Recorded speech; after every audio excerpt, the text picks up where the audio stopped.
Hombre, yo creo que ya hay que meterlos. Hacemos un gran escritor. No, es mejor. Para mí, y esto es personal, ya estáis en los libros de historia de la literatura, así que eso es lo importante.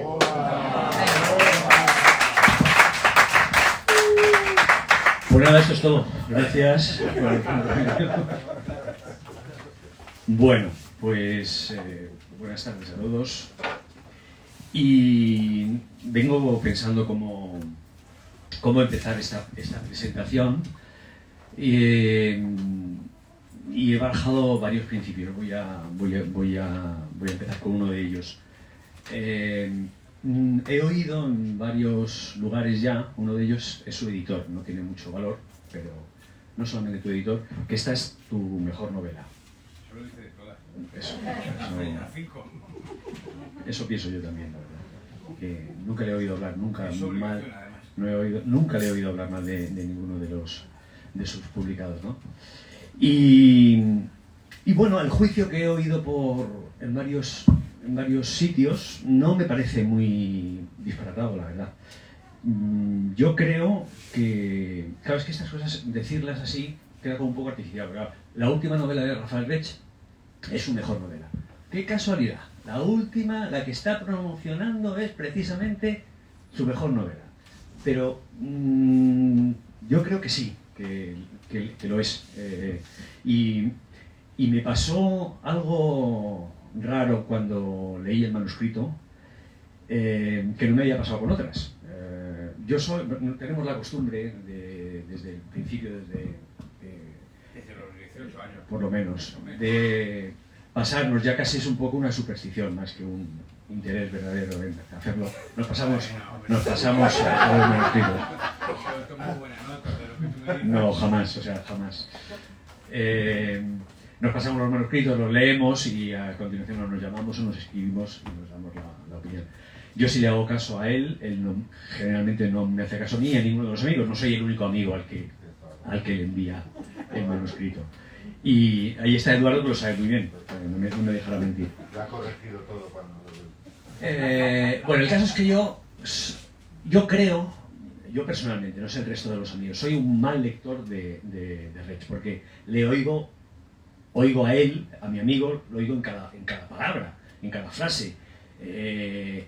Sé de dónde nace cada chiste, cada broma, cada referencia.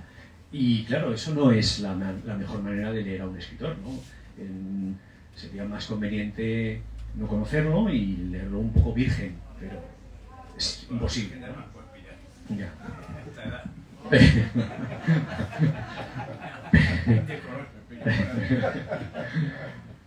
Y me haces perder el hilo.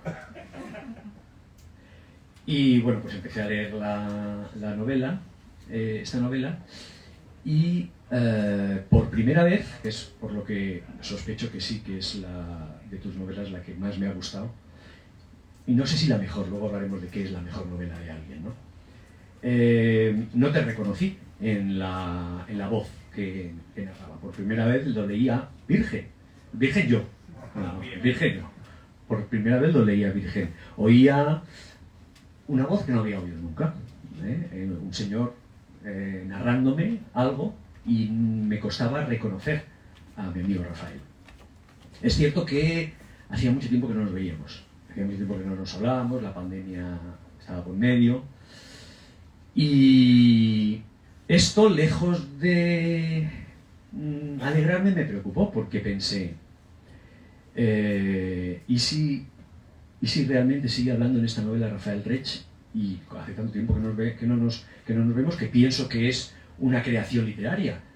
Yo creo que él es tan mal escritor que sigue hablando en primera persona aquí. Otra cosa era pensar, un buen amigo. Y claro, como la novela es una novela, es una gran elegía, y luego esta fotografía de él mismo alejándose por la vía del tren. Sí.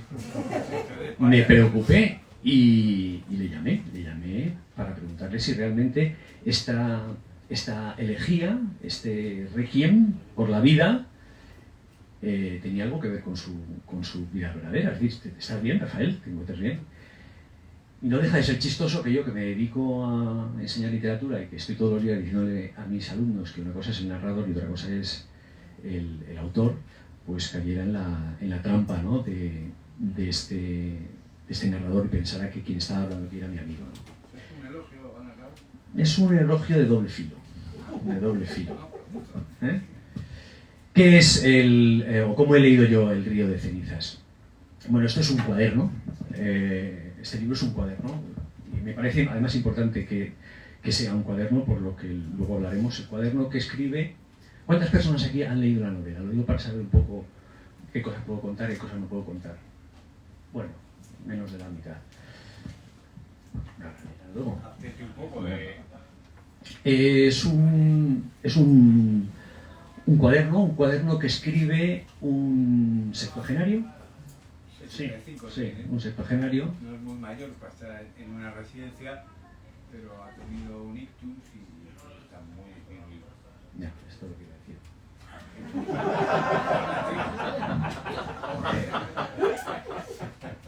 Es un señor que tiene 75 años, que ha tenido un ictus y está muy disminuido. Te han explicado que si hablas más no cobras más. No cobras lo mismo. Ha tenido un ictus y se ha quedado, como ha dicho, un poco disminuido, pero no totalmente inválido. No, eso es importante, es muy problemático para un escritor crear un personaje inválido completamente. Y yo sabía que él no se iba a meter en ese berenjenal. Necesita... No, porque se te va la novela en describir todo el proceso de desayunar, levantarse, dar un paso. Entonces, necesita que le haya dado un ictus, pero necesita que esté móvil. Es un cuaderno que escribe desde una residencia de ancianos. Esto también es importante decirlo, desde una residencia de ancianos. Es un hombre que fue rico, que fue guapo, muy elegante, británico, de aspecto británico, mujeriego, ha tenido muchos líos, y que... Esa es la parte autobiográfica, ¿no? Y que ahora es un ser patético, ¿no? No puede caminar bien, tiene que hacer un giro con una mano, en fin, es un hombre bastante patético, ¿no? ¿Por qué necesitaba Rafael, según como he leído yo la novela, que el tipo tuviera un ictus pero no fuera completamente inmóvil?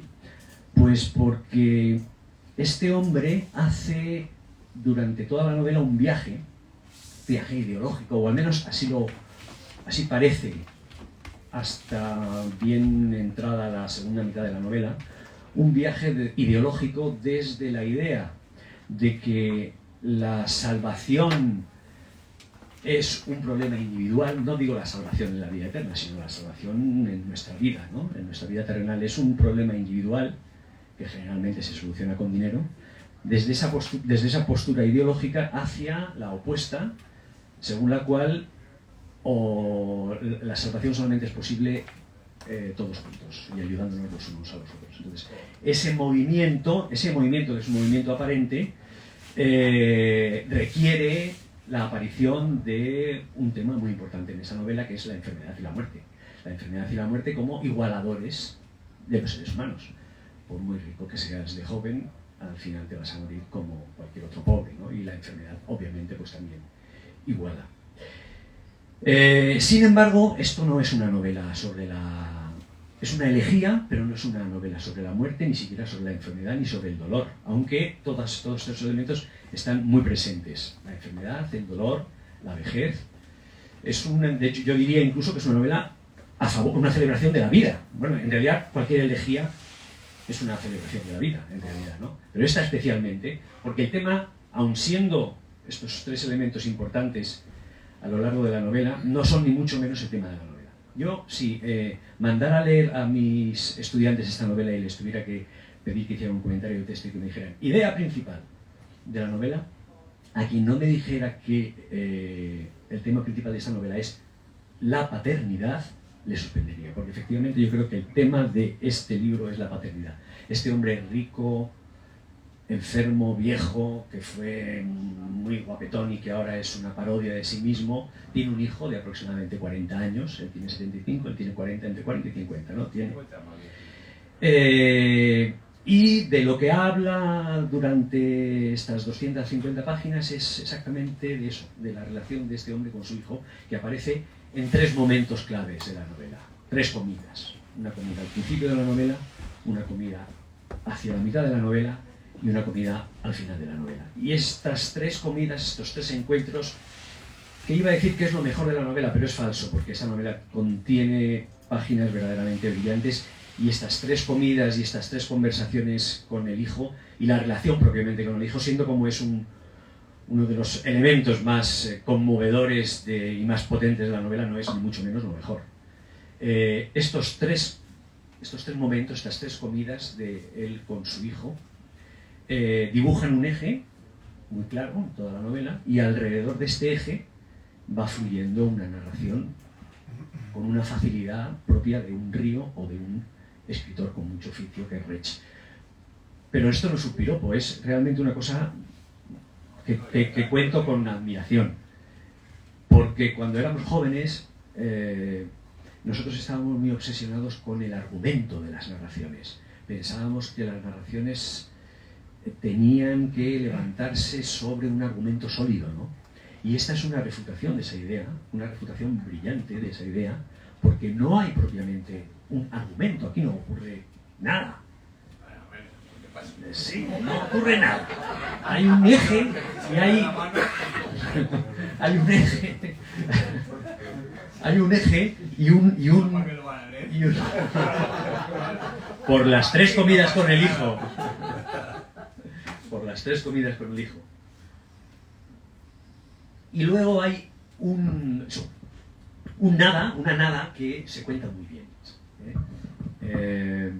Claro, en estos tiempos en donde lo importante de las novelas es el contenido y no la forma, ya nadie habla del estilo. Pero es que a mí esta novela me parece una novela de estilo, fundamentalmente. O sea, la fuerza de esta novela, una vez más, es el estilo. Bueno, no solamente el estilo, la verdad. ¿Esto se puede borrar lo que he dicho? Fluye como un río, ¿no? Como un río, un verdadero río. Pero fluye, esto sí lo quiero decir. Fluye como un río literario. Los ríos literarios son muy diferentes a los ríos de la vida. Los ríos de la vida empiezan en un punto y terminan en otro, en la mar, que es el morir. Pero los ríos literarios tienen la particularidad de que van para arriba y para abajo. Van para arriba y para abajo, del presente al pasado, del pasado al futuro. Como bien dijo Oden, y del futuro al pasado también, ¿no? Corren aguas arriba y aguas abajo. Corren aguas arriba y corren aguas abajo. Es decir, que nosotros no leemos igual a Quevedo después de haber leído a César Vallejo, por ejemplo, ¿no? Pero no solamente eso también. Los ríos literarios, como el río que aparece en esta novela, el pasado se modifica con el futuro. Es decir, la vida, el presente es una cosa, pero el presente visto desde el futuro, es decir, cuando el presente ya es pasado, es otra cosa completamente diferente, se transforma. O sea que los ríos literarios van para arriba y para abajo, no son como los ríos de Guadarrama. Por cierto, yo te conocí cuando solamente conocías 3 palabras de la naturaleza: pájaro, árbol y hierba. Y aquí se nota que te has ido a vivir al campo, está lleno de rododendros, incluso de clepsidras. ¿Sí? Ah, bueno. Sí, pues sí, efectivamente yo le conocí cuando solamente decía árbol, pájaro y hierba. A mí me pasa mucho como esa famosa anécdota de Amado Nervo. ¿Te acuerdas? No. Sí, estaba en un amuno y Amado Nervo. Amado Nervo es un chiste. No, es una anécdota real. Y que define muy bien mi posición frente a la naturaleza. Y Amado Nervo dice: mira, Miguel, ¿qué flores tan bonitas? ¿Qué son? Y le dice: nenúfares, gilipollas, lo que sacas en todos tus poemas.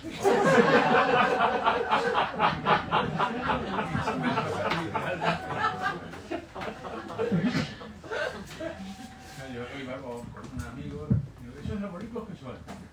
Robles, tío, los has sacado 4 novelas ya. Pues eso. ¿Y qué más puedo decir?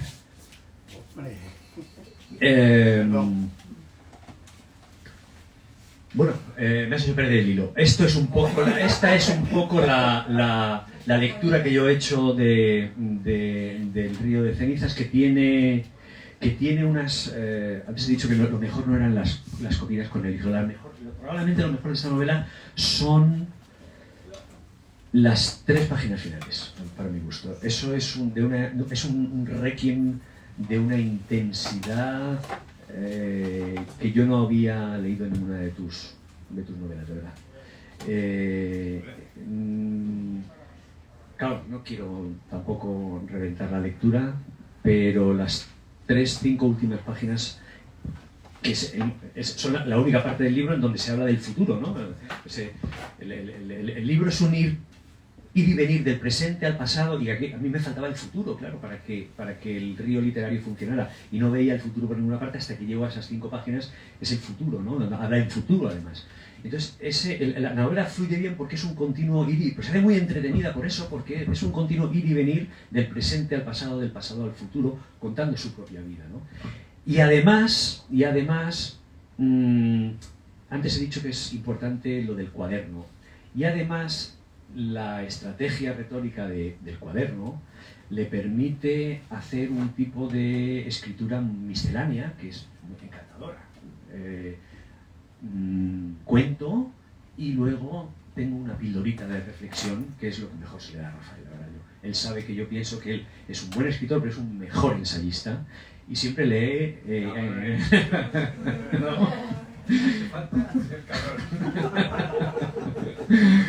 Y esto lo hace, es una mezcla de narración y de reflexión, pero no de reflexión a la manera de Javier Marías o de Sebald o de... No.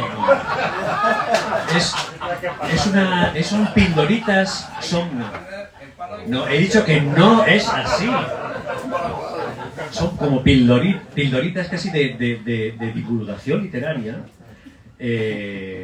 ¿no? que hacen que la narración sea irresistible. Pero te estoy elogiando una y otra vez. Te has quedado corto.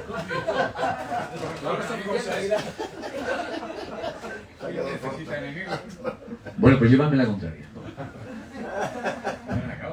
No tengo nada más que decir. Me ha hecho perder el hilo otra vez. Aunque sea a favor. Bueno, yo creo que Antonio nos da puntadas sin hilo. Lo que pasa es que a veces lo pierde.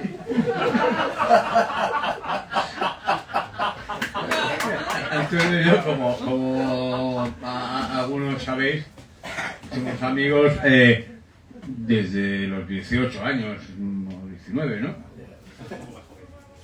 Sí, un poco más joven, unos meses. Pero... Y bueno, esto quiero decir que esto es una gran premier en esta librería, bueno, y en el mundo entero.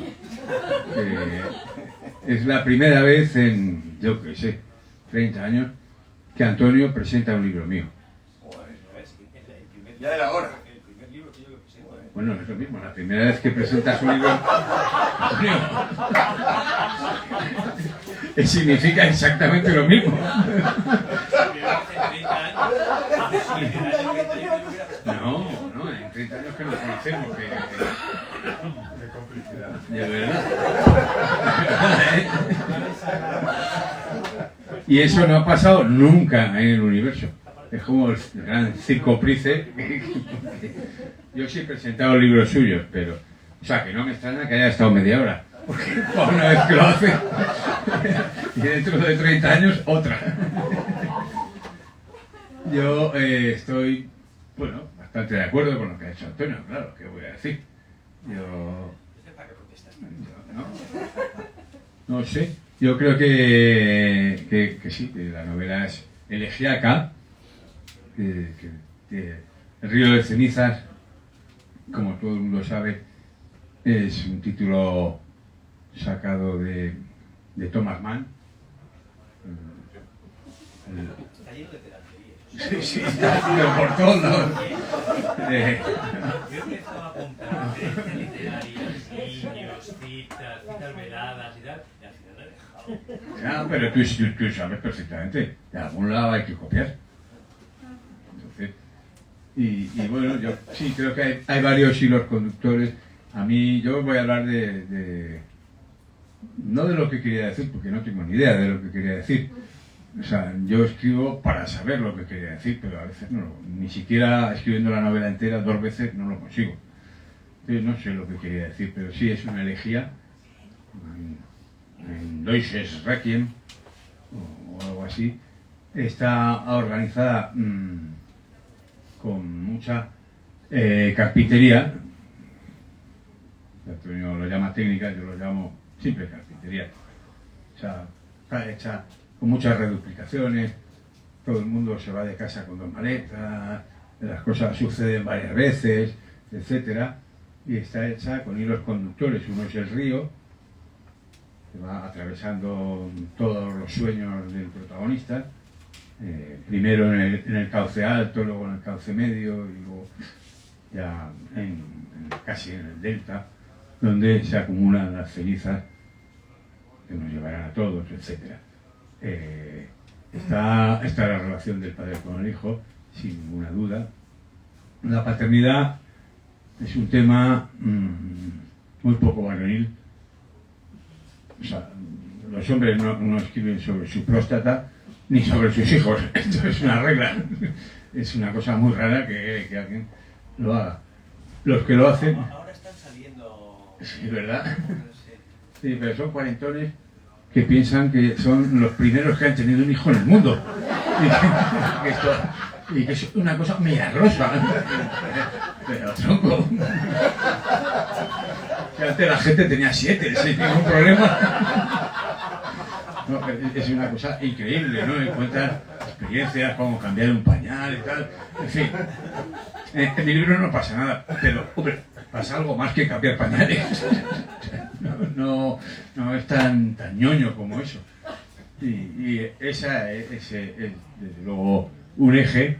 Luego el eje ético, que tú has dicho, de qué decisiones toma este individuo a lo largo de su vida. No voy a revelar nada que no deba, pero evidentemente es un narrador del que te puedes fiar a medias, porque va cambiando según cambia el viento.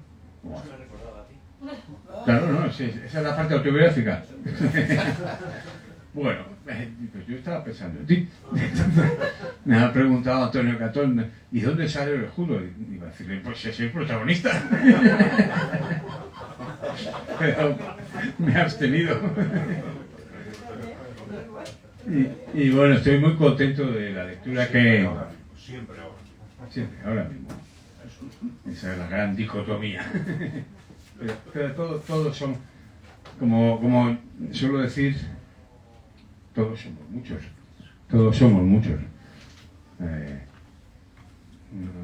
Somos una multitud. Cada uno de nosotros es una multitud. Somos buenos, malos, regulares, etcétera. Y a mí eso es lo que de verdad me interesa de la naturaleza humana. A mí el misterio de la maldad me parece una gilipollez. Absolutamente. Lo interesante para mí es más el misterio de la bondad. ¿Cómo es posible que haya tanta gente buena? ¿Cómo es posible? Con las condiciones en las que vivimos. O sea, porque ser malo es de idiotas.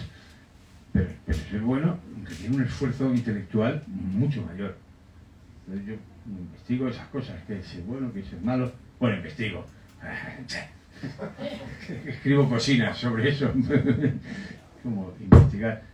Y estoy contento de esta novela porque... Primero porque le ha gustado el judo, según dice.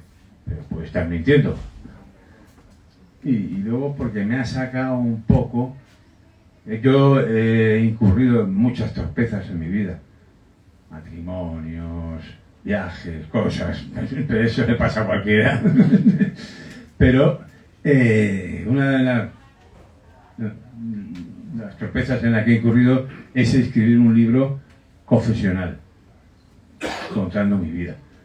Y esto al final molesta un poco. Dice, mira, voy a escribir... Que no es este. No es este, claro. El anterior. Y digo, ahora voy a ir por otro lado. Y bueno, me ha satisfecho mucho el ver que tenía capacidad para ir por otro lado. Antonio no ha hablado de la parte que la novela tiene, que es algo importante y discutible para algunos lectores, o para mí mismo, es lo que tiene de sátira.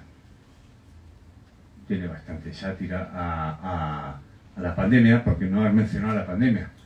Pero si habla un poco y ya te quejabas. Un poco, media hora de reloj. Bueno. Y bueno, hay una sátira también a lo que nos ha pasado a todos, ¿no? Yo no soy antivacunas, ¿por qué? ¿Sí?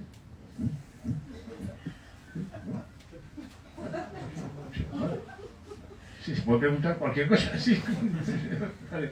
No, yo no soy antivacunas, yo de hecho estoy vacunado con una pauta completa. Cosa que... ¿Tú estás? Y me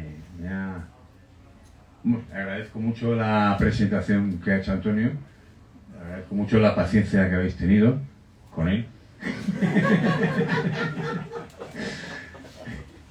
y bueno, no lo sé, yo... podéis preguntar lo que queráis a partir de ahora, yo no pierdo el hilo. Pero cuando esté hablando Antonio, chitón, y bueno, no sé, voy a empezar yo a preguntar algo a ti.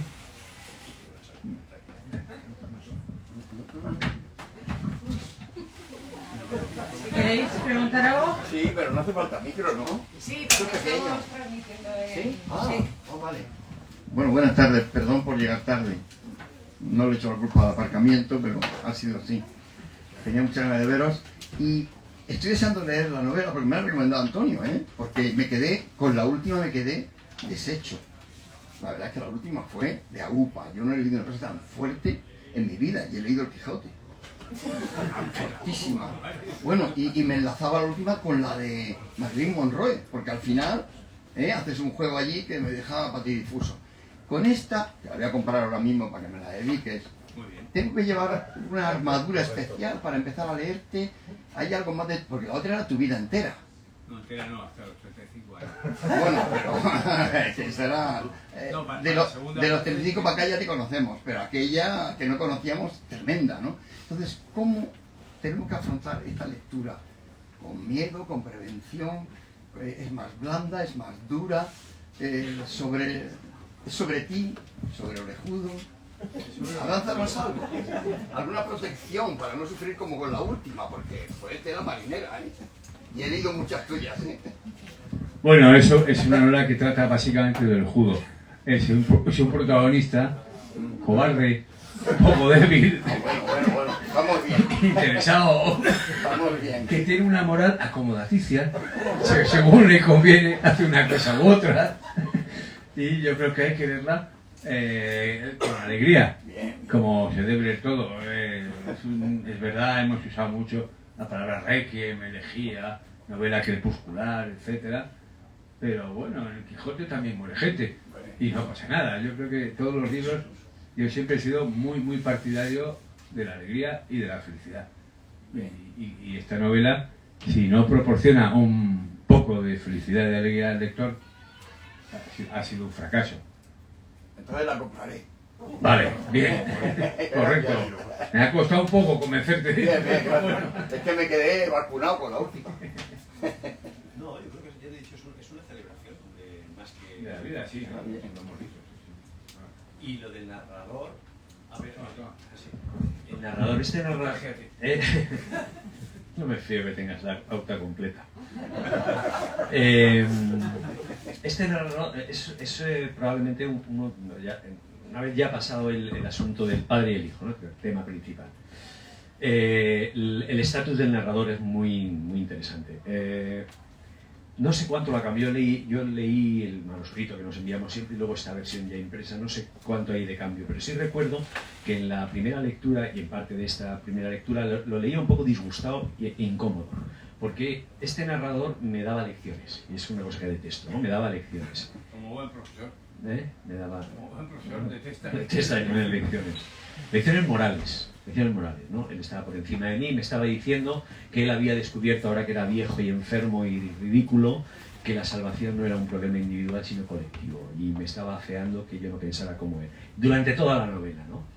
Y me irritaba mucho. Hasta que, en un momento, yo creo que revelar esto no es... Además, esta manía tan supersticiosa, cuando realmente las novelas buenas se disfrutan una vez que ya conoces el final, o sea, que incluso les hago un favor contando cosas del final. Porque no es un thriller, ¿no? Hay un momento en este narrador en donde dice: pero qué tonterías estoy diciendo, la salvación de una cosa colectiva. Yo tengo pasta y ahora necesito salir de esta ratonera que es la residencia de ancianos en donde le han recluido. Hay una peste en toda la ciudad, es una novela, hay un poco casi distópica, ¿no? Porque es nuestra pandemia de COVID, pero exagerada, ¿no? Es la peste bubónica, ¿no? Es la peste medieval. Que tiene mucho sentido también porque esto habla también de la muerte como igualadora de las personas, ¿no? Pero a lo que vamos, hay un momento en el que este narrador dice: pero qué tonterías estoy diciendo que la salvación es un problema colectivo. Esto es dinero. Y yo ahora mismo tengo que salir de esta ratonera, dice hacia el final de la novela, ¿no? Y pago a este enfermero para que me saque, ¿no? Y en ese momento, este narrador, que me estaba dando un poco de grima durante toda la novela, dándome lecciones morales, me resulta simpático, ¿no? Ahí me sentí identificado completamente, ¿no? Este tío es un indeseable como yo, ¿no? Pero habrás leído como yo las memorias de Terry Eagleton. Yes. ¿Se acuerda? Yo solo Esperando a Godot, no lo entiendo mucho Esperando a Godot, la verdad. O sea, yo podría, a la puerta del teatro, el título Esperando a Godot y luego debajo, no va a venir. ¿Cuál es el misterio de que no venga al final? Ya todo el mundo lo sabe. Pero no, habla un poco sobre la naturaleza, un poco compleja de este narrador. Es una cosa que se te ha escapado, pero realmente es complicado. ¿Lo has ido creyendo? Di la verdad. O sea, ¿tú qué crees? ¿Que me ha salido de carambola, de casualidad, sin ningún esfuerzo y sin pensarlo? De verdad, Antonio. Parece, ¿a ti te sale así? No, pero no sería la primera vez que haces cosas que no sabes que quieres hacer y resulta que es Hombre. que los lectores más aprecian lo que enriquece la lectura de una novela. Y no me acuerdo de haber hecho eso. Es verdad, sí. Este personaje ambiguo no es la primera vez que sale en mi novela. No, de hecho, yo creo que hay una... Todo está perdonado, por ejemplo, en muchas está este personaje ambiguo que al final, bueno, se va con los malos. Esta novela tiene conexión no con la anterior, obviamente, No. sino con la otra, con Un árbol caído. También está lleno de personajes que han claudicado. Pero que han hecho el camino inverso, porque aquellos personajes eran los que, partiendo de que la salvación es colectiva, descubrían que la salvación es una cuestión de dinero. Este es el camino que hacían esos personajes.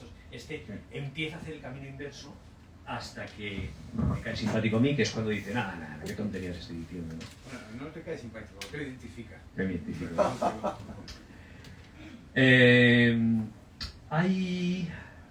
Me gustaría que explicaras un poco, esto de lo, ¿cómo se llama?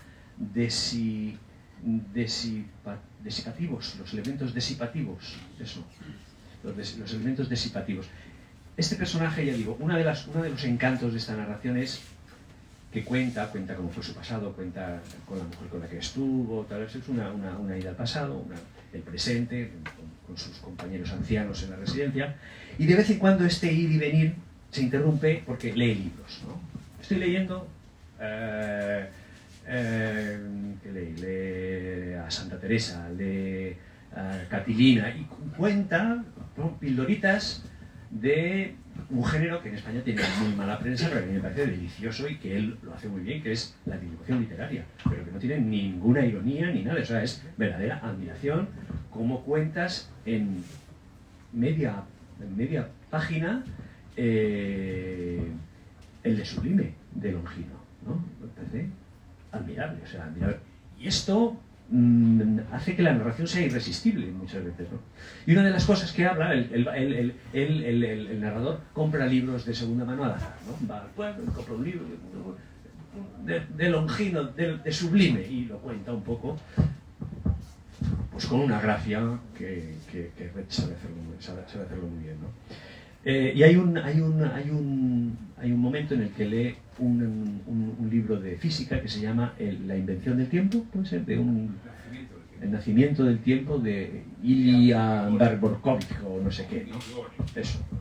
Según el cual, si yo lo he entendido bien, los sistemas, cualquier tipo de sistema estable, los elementos que viven en un sistema estable,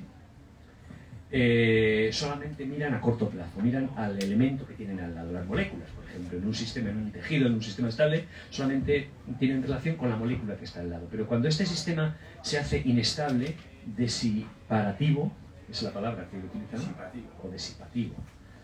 Bueno, es disipativo. Disipativo, ¿no? Disipativo. ¿Hay algún físico en la sala? No, he mirado en Google.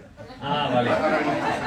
Disipativo. Disipativo. Cuando los sistemas se hacen inestables, que eso es lo que significa disipativo, Se hace más complejo. se hace más complejo y los elementos ya no miran al elemento que tienen al lado, sino que miran más allá y tratan de establecer nexos y redes con una comunidad, ¿no? Entonces esto, cuando este hombre que me está dando lecciones morales todo el tiempo utiliza este texto para decir, ¿te das cuenta? Hasta en la naturaleza está esto, ¿no?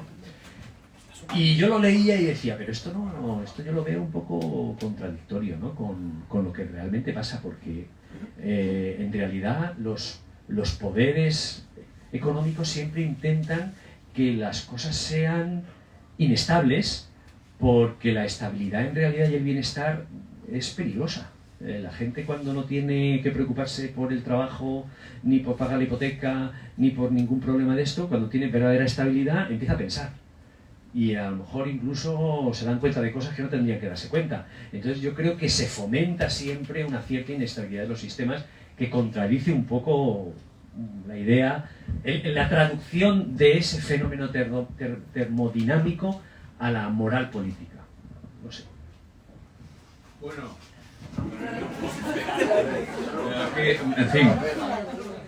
En fin, pero, o sea, yo soy una persona, aquí hay miembros de mi familia que lo saben, que sumo con los dedos.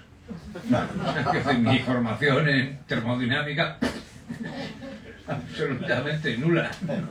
Digo, hablo de vida, yo soy como el protagonista en ese sentido, yo leo de todo, yo leo, como creo que dice el protagonista, yo leo como un terrorista, indiscriminadamente, con violencia y sin ningún arrepentimiento.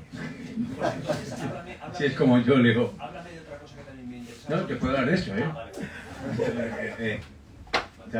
La termodinámica, hasta lo que yo he leído, hasta ciertos años, los 50 o 60, se ocupaba de sistemas estables.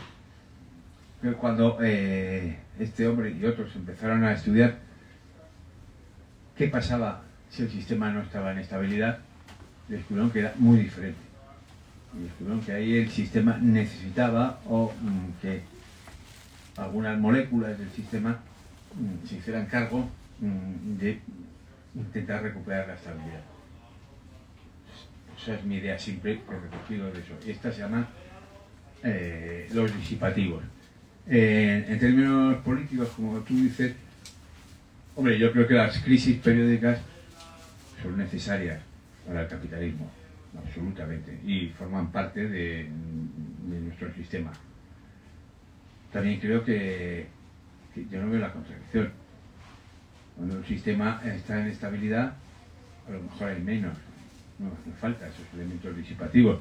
Cuando hay una crisis, que las hay cada 2 por 3, esos elementos intervienen también. Pero vamos, sí lo veo siempre. Pero bueno, ¿qué querías que te explicara? Aunque yo sé que no te gusta que te den lecciones, pero... Una cosa interesante, cuando explicas, por ejemplo, el de Longino. Sí. ¿Cuál es? Belleza, ¿no? ¿Cómo es? O sublime. Sublime. Sí. No sé si estoy de acuerdo ¿Conmigo o sea, explicación. con la explicación? No, parece como que hay una categoría irrefutable. Hombre, está muy bien porque caracteriza a un señor de edad. Está muy bien, ¿no? De pensar, una cosa es la belleza y otra cosa es lo sublime. Pero eso implica pensar que hay una categoría que es eterna y que no admite discusión, que es lo sublime. Yo no lo veo así. Ese es como lo... Y creo que mi protagonista tampoco. Creo que lo sublime es otra categoría, porque la belleza es lo convencional. Lo sublime es lo que no es convencional, lo que como un rayo cae y remueve todo. La belleza normalmente es lo convencional, lo que en este periodo histórico se considera bello, lo que en Occidente se considera bello. Lo sublime no está sujeto, no es una construcción cultural. Tiene Pero es que eso es lo que no sé si es posible. Yo tampoco lo sé, la ciencia cierta, pero confío en eso. O sea, sí noto la diferencia, desde luego, entre Homero y entre la última gran novela que se haya publicado, no. O sea, entre lo que nosotros consideramos belleza. Pues estas cosas que son pequeñas pildoritas que la narración va a enriquecer, ¿no? Muchísimo. Otro libro que lee este anciano y que nos cuenta ahí en media paginita y que nos permite hablar, como voy a hablarles, carácter, ¿cómo es? Carácter o destino, ¿no? Carácter o destino es otra cosa que también me hizo cerrar el libro, de carácter o destino, ¿no? ¿Tú qué eres? ¿Carácter o destino? Bueno, yo la verdad es que... Perdón, yo la verdad es que creo que soy más bien un personaje de carácter, o sea, como Mortadelo, que siempre está haciendo lo mismo. Yo siempre hago lo mismo, me caso, cometo los mismos errores, o sea, yo salgo en las bandas para hacer lo mismo y que la gente se ría, y el profesor Bacterio hace lo mismo y todo. Yo creo que soy un personaje de carácter, no de destino. Bueno, es una idea de Walter Benjamin, que dice que hay dos tipos de personajes, los de carácter y los de destino. Los de carácter no tienen destino porque siempre se repite lo mismo, siempre hay algo que vuelve, en el sentido de, por ejemplo, son como una serie de televisión, como Friends, y siempre Norm, una cerveza, y vuelven y hacen lo mismo, una y otra vez. Y en cambio los personajes de destino pues son como Catilina o como Santa Teresa, los que van como una flecha hacia su destino y no tienen carácter, no se repite nada, ellos van derecho. Es una idea que, bueno, ha comentado mucha gente, Hegel, Ferrosio, y es una idea interesante, aunque si lo puedes explicar con Mortadelo y Friends y pues tampoco será tan complicado, pero es que lo ponen muy complicado, pero básicamente es eso.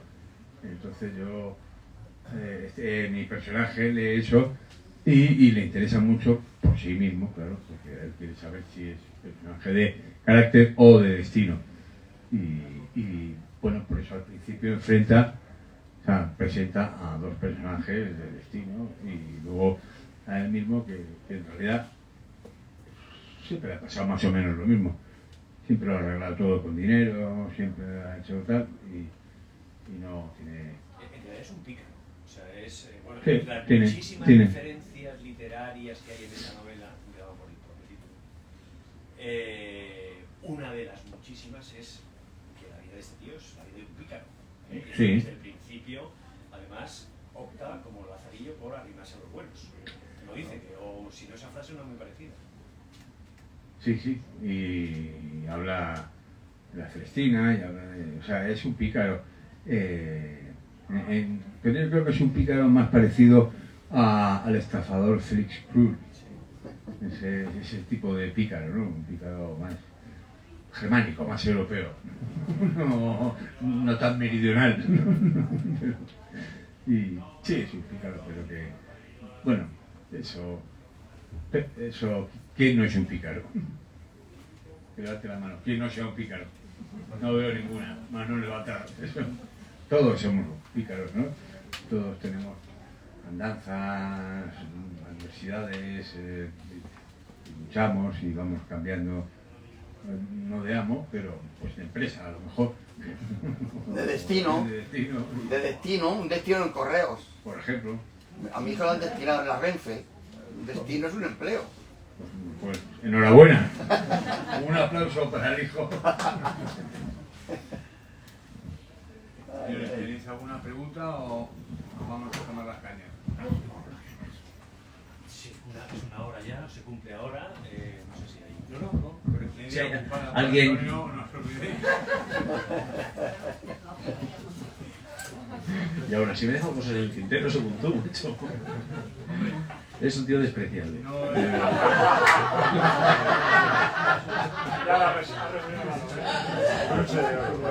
¿Alguien tiene alguna pregunta para Rech? Yo me duele mucho el peso que en lugar de oír, estaba esperando oírla. ¿Alguna pregunta que quieres que te Estaba diga? esperando oír la palabra genial. Nada, No he dicho nada en toda... que yo soy... Y en cambio usted la palabra despreciable. Yo tengo una pregunta. La última obra que leí tuya, estabas buscando a alguien que era muy semejante, era tu historia, ¿no? Buscaba la obra maestra. ¿La tenemos ya? Eso... Le voy a preguntar a Antonio Lejudo, ¿vale? Ah, vale. ¿Es su obra maestra? ¿Su obra maestra? Es la que está escribiendo. Ah, Esta, dices. la que está escribiendo ahora. Ah, pues no. Esta es su obra maestra, no es... A mí es la novela que más me ha gustado, de Rafael.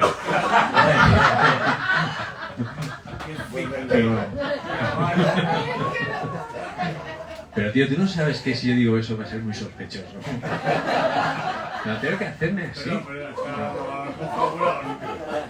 Es buena, es buena. Muy buena. No te ha salido mal la albóndigas.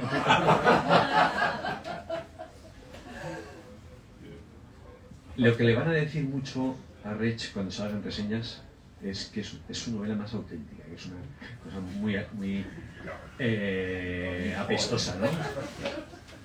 Es su novela más auténtica, pero me juego el cuello a que el adjetivo auténtico va a aparecer en una de cada dos reseñas. Pues yo creo... Habla un poco, podemos hablar para terminar sobre la mentira de la autenticidad en un momento en el que lo que mola en las películas es que esté basado en hechos reales, no como en nuestra infancia, en donde se decía cualquier parecido con la realidad es pura coincidencia. Bueno, La yo... autenticidad en las novelas, ¿qué es eso? Bueno, teniendo en cuenta que las novelas se definen como ficción narrativa, a mí me gustaría que dijeran, esta es su novela más ficticia. Claro. Esa es la mejor novela, porque si es auténtica, no es novela. Que un tío cuente su vida es un testimonio, otra cosa, pero no es novela. Y de jóvenes, yo siempre decía, porque también había muchas películas que decían, basada en hechos reales. Y yo siempre he dicho, yo prefiero los hechos reales basados en películas. De verdad me gustaba. Y entonces, yo creo que es un término que tiene que ver, tampoco me quiero poner así, pero tiene que ver con un cierto cansancio de la ficción narrativa que hay. Y ese cansancio se escapa en varias direcciones, hacia novela histórica, hacia autoficción, hacia testimonios auténticos, la novela de una niña secuestrada en las Ardenas. Bueno, pues tampoco a mí eso, como, o sea, si fuera inventado, a lo mejor, pero si es real, a mí me puede interesar como testimonio humano, pero como novela a mí me interesa las novelas ficticias, no auténticas. El Quijote no es auténtico. Nadie dirá, Quijote, ¿qué novela tan auténtica? Sí, salen todo tipo de chorradas ahí, inventadas, ¿no? Yo no veo eso. Ninguna gran novela es auténtica. Otra cosa es el fingimiento de la autenticidad. Ese es un gran recurso novelesco. Evidentemente, el que escribió El Lazarillo de Tormes no llevó esa vida. Si no, no podía haber escrito eso. Probablemente, por lo que sabemos, bueno, Antonio es filólogo y profesor universitario, yo ya no. Por lo que sabemos, lo más probable es que fuera abogado en aquella época. Y se inventa, finge la autenticidad. Y esto es una cosa que hablábamos mucho Antonio y yo, creo que es idea de Antonio, pero quién sabe. Somos dos piezas y un solo escritor. Y Antonio siempre decía, joder, qué pena me da este tío. Que no pudo pasar a la posteridad porque se le ocurrió escribir Vida de Lazarillo de Tormes contada por él mismo. Y luego debajo no podía poner por Pepe Pérez. Y se perdió la fama mundial por fingir la autenticidad. O sea, fue un mártir de la ficción, en realidad, porque eso es la mayor ficción, fingir la verdad. Le hubiera quemado la Inquisición, al autor. Rafa. Sí, puede ser. Si firma con su nombre, le queman. Por cierto, hablando de... Pues sí, Era converso. En ningún momento de la novela sabemos cómo se llama, ¿no? Sabemos que su hijo se llama Gonzalo, No, tampoco. y que su hija se llama, su mujer se llama Katy, pero él no. Tampoco. ¿Esto que está olvidado también es voluntario? Joder, ¿cómo no? Al descuido, ¿no? Pero tú qué crees, que yo me tomo otro whisky y siento. Pero a ver qué sale. No, claro. Y a ti todo te corta el hilo. No, claro que es. Y además, lo del nombre, tú sabes bien de dónde viene. A nosotros nos fascinó mucho en nuestra juventud una novela que se llama El gran momento de Mary Tribune, o de Mary Tribune, de García Hortelano, que son 2 tomos gordos en el que nunca se dice el nombre del que está narrando. Y comentamos mucho esto, ya totalmente. Pero también, por ejemplo, no sale la palabra Madrid. El nombre del pueblo tampoco. Tampoco sale la palabra España. No, sí, algún topónimo sí. Pero Madrid no. Pero ¿eso qué mérito tiene? Estamos eso de... Bueno, eso es intencionado. Bien. No sale ninguna ciudad que tenga H. La primera novela de ciudades con H. Es un barbarismo. Como los niños pequeños de oye, que has dibujado eso con un brazo más corto que el otro. Ya, tío. Que ya era maco.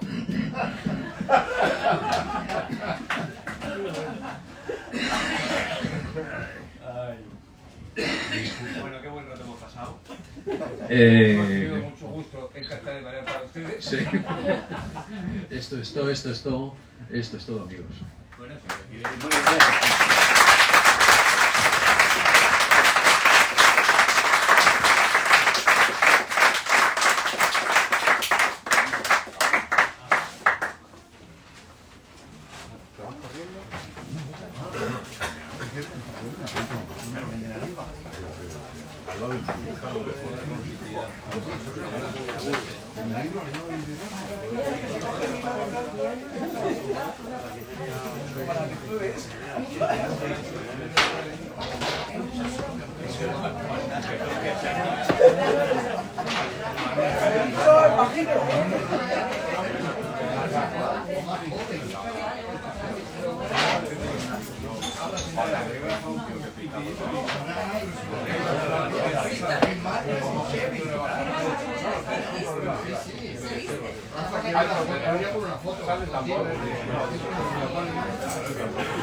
Pero, hola, mi amor.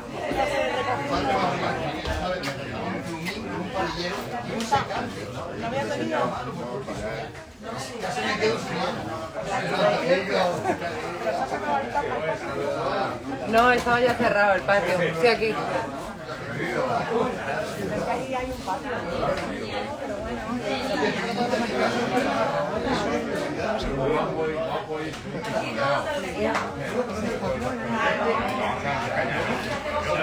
Compañeros de arte. Por la mañana.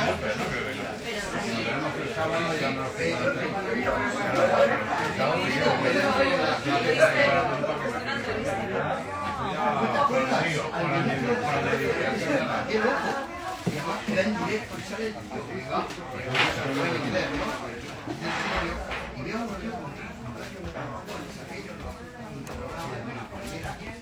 Luego dirás que te lo gané, hombre.